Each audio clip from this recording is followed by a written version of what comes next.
you know, as I say, have But one the of the locks. things I said to people about religion is that when you speak to religious people, they will tell you that God is limitless.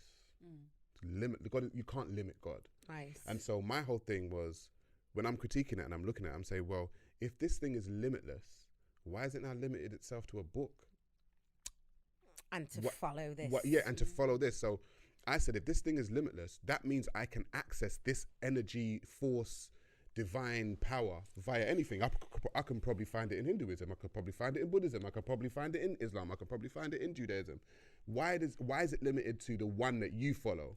Do you think that Christianity in that way, though, that we kind of think of it as, you know, maybe anti going to church every Sunday and, you know, giving her money and yes, reading her Bible every night and every morning.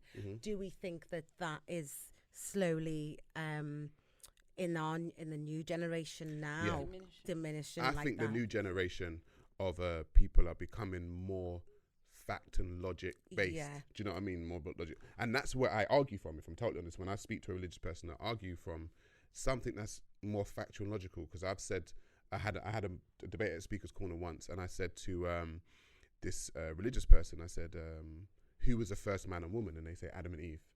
Okay, and then as we know it. Yeah, and I said, well, according to all science, both anthropological, archaeological, and scientific, they say that black people are the first people on the planet. So I said, are you telling me that the first black man was called Adam? Stop. Dead. So I said the first woman couldn't have been called Eve, and the first man couldn't have been called Adam. It doesn't make any logical sense because those terminologies weren't even in linguistics at the time when black people were walking the earth. So they were like, oh no, but you know, it was, and I'm like, no, but it doesn't make any sense. Yeah.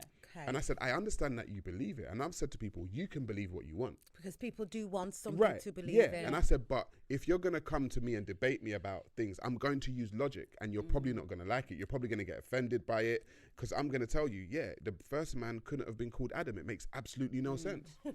What African was running around with the name Adam? Oh my God. It's like, you might as well just call him John. Yeah. Do you know what I mean? You might as well call him Dave. No, but people are gonna be like, because you are gonna stop people in their tracks when you say things like that, because, and obviously people won't want to admit that there is logic in what you're saying, because how are you gonna come now and just kind of all of the thoughts that I've had for the last however many years. I believe this, like, oh. Yeah, that's. But I'm saying even when you break down the pictures, Adam and Eve are these two white people, and we know from the scientific evidence that if black man and black woman were the first man and woman on the earth, that means humanity came from the black man and black woman. So how are the first man and woman white?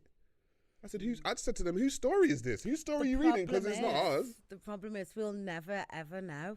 Really. Right, you never know the names of the first people. We won't. You never know the exact location of where the first people were.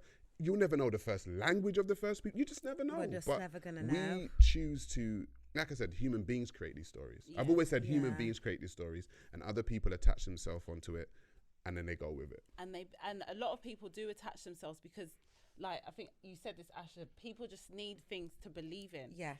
And it's like, you know, when something's not working right, it's all right. Yeah, I've got God's God got on my me. side. God's He's got got me. me. And I believe that story, because as long as I believe that, it works. Yes. And this is what I say about when I think about the law of attraction. Yeah. If you believe it, you can achieve it. Yeah, of course. You can make it make sense in your head, and it can work. So 100%. And I think that's what a lot of people do with religion. They need that thing to believe in, because now I've got purpose. But then I said, whose one is the right one? Because you all argue that the Muslim will argue with the Christian, and the Christian will argue with the Muslim, and the Muslim will argue with the Jew, and the Jew will argue with the Muslim. Story. But and I said, but if I'm a police officer, and all of you say you got the truth, I say, okay, let me investigate. All of you got the truth? Yeah, we've all got the truth. All right, cool. Tell me the truth. E tells me one story, E tells me another story, E tells me another story. I'm gonna be like, hang on a minute.